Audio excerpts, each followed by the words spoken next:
Everyone has a big fish story or two. For a fish to make it to legendary proportions, they learn the intricacies of every current seam. They've seen everything any angler's thrown their way, and they are the kings of their domain. These big fish don't give up opportunities at them often, which is why every angler cherishes the moments spent with each one. And I'm no different. These are my big fish stories.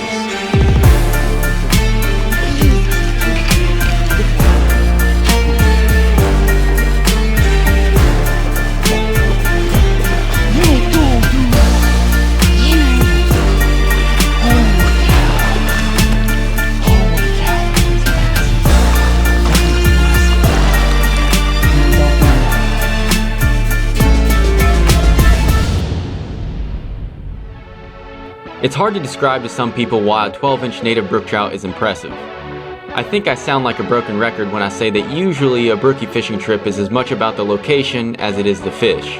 But every now and then you'll catch a brook trout that is worthy of legendary status. In the case of a fish that I affectionately named Goliath 2, both the adventure and the fish are equally as legendary. And yes, I named the fish after the original Goliath from 2 years ago, which people still ask me about to this day. Alright, what's up guys? Welcome back to another video. So today I'm hiking back into a stretch of creek that I've never personally fished. I've actually fished this creek a couple times, but never actually fished this section. And the reason being is that it's really hard to get to. I'm currently hiking in on a trail that I can tell gets very little traffic, or sees very little traffic. And my plan is to basically access this creek at a section that I don't think many people access. I know where the main access is for this creek. I've caught some good native brook trout out of this creek, but I think that this access up here is going to lead me to an area that probably sees very few people. So stay tuned and let's see if we can't get on some impressive fish for you guys in a little bit of a backcountry setting. All right guys, so I'm walking down this tributary to get down to the main creek, and I found myself a little beaver pond here. I might cast in it a few times just to see. And I guess there's no reason why there wouldn't be some sort of trout in here, but also I have real love-hate relationships with beaver ponds because they look cool. I mean, look at this. But I usually have real trouble catching any sort of native brook trout out of these ponds, although I have before. So I'm definitely gonna try it. I see some minnows or something. Yep. It's usually not hard to get them to come out. Minnows are usually about $10 a dozen, give or take. Is there a trout in here though? Uh-oh. I don't know if there's gonna be trout or not.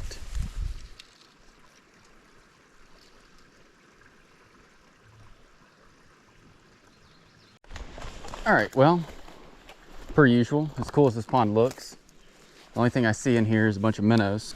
I'm not saying that there's not any trout in here, but I'm not going to continue to waste my time here, I'll tell you that. So I'm going to get back on the trail and keep on getting down to the main creek.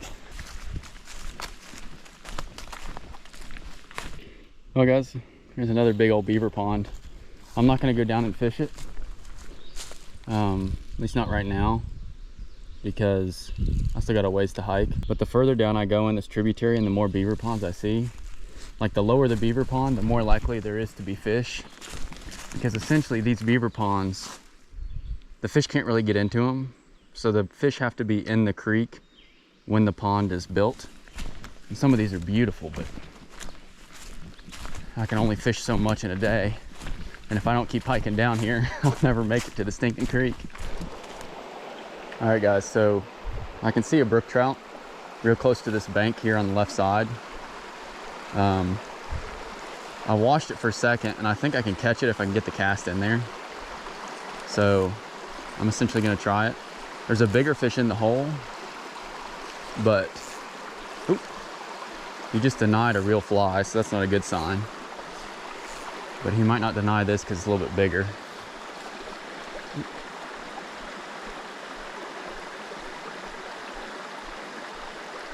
It weirdly spooked from my line, which is interesting. So I don't know how to deal with that exactly.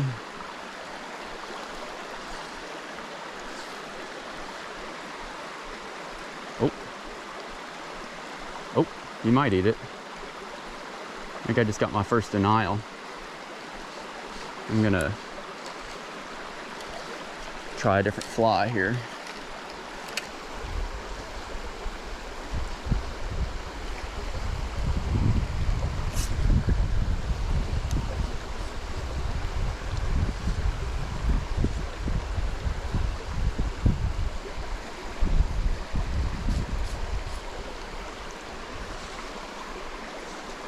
Jesus, dude.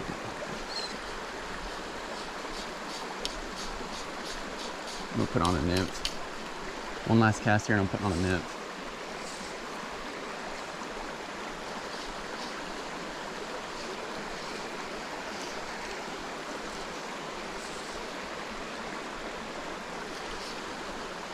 Got him. That was one of the big ones. No, dude. How? I don't know how that fish came off. Ah. I'm gonna walk down just for a little ways because I want to see what the creek looks like through here, and then I'll head back up. I've already seen some good fish, sipping dries, so I have some confidence that I'll be able to catch something at some point today, but we'll have to find out. We'll have to see.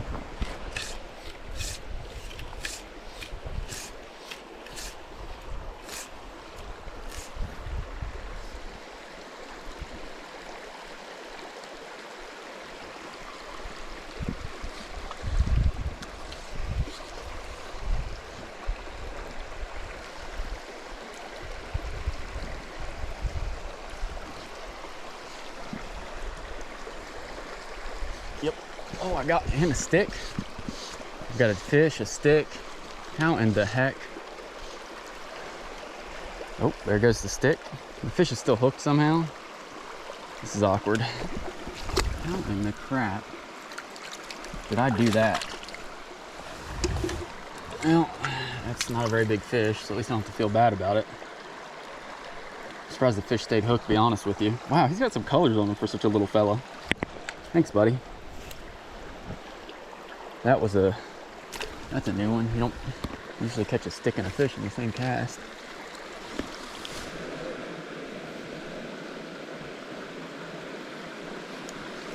Oh yeah, dude, that's a nice brookie. Come on, stay hooked. Ooh. Fly change and immediately caught a good one. Ain't no giant, but take what I can get.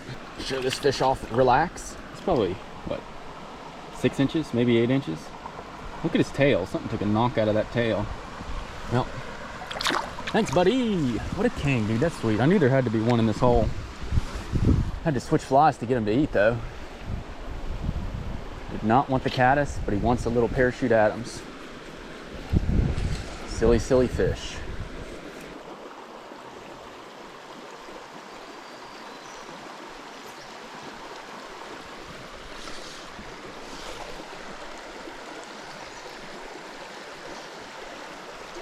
Oh gosh, dude. No! Oh, that was a good fish, man. That fish had to have been pushing 10.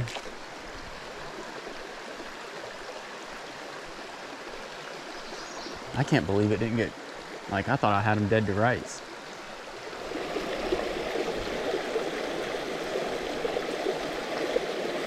I'm impressed, man. I will admit, I am impressed. Got one. No, it was a big one too. Dude, that isn't just flat out unfortunate. Ah, lost him. He wasn't giant, but he might have been pushing 10. 8 to 10 for sure. Right on that root rod. Wood is good, I'll tell you that for free. There's the fawn. He was bedded in this grass here. Uh-oh. Yelling for mama. Oh, don't hurt yourself, silly. Oh my gosh. It is the time of the year that you run into fawns. I mean, we're in June now. A lot of these fawns are bedded in random places like this. Like you can see, this is where that fawn was bedded. Which is a crazy good place to sit if I hadn't been fishing. And then it let out a... I wonder if that deer I saw earlier, I watched the deer cross the creek earlier. I wonder if that was the mama to that fawn. I don't know. This particular hole, although not necessarily super impressive, was rather large for the location. I made myself sit down for 15 minutes and just observe, and slowly but surely the fish started to materialize. Every now and then I would get a glimpse of something larger, but could never keep my eyes on it long enough to make a cast. The fish seemed to vanish like a ghost and appear in a slightly different location every time. And after a while I gave up and just started casting. And, as luck would have it, I hooked into the monster. Well, I just caught the biggest brook trout of my life. That's incredible. I thought I was recording, guys. I've been sitting here screwing around at this hole for like ages because I could see some big fish moving around. And then, I mean, that's the biggest native brook trout I've ever seen, I think. I don't even know how big that fish is. That's insane. I've never seen a native that big ever. I literally, when I hooked it, it was so big that I thought there's no way this is a brook trout. I'm sure I've been showing some of me recording, casting up into this hole because I've been watching fish swim around for ages.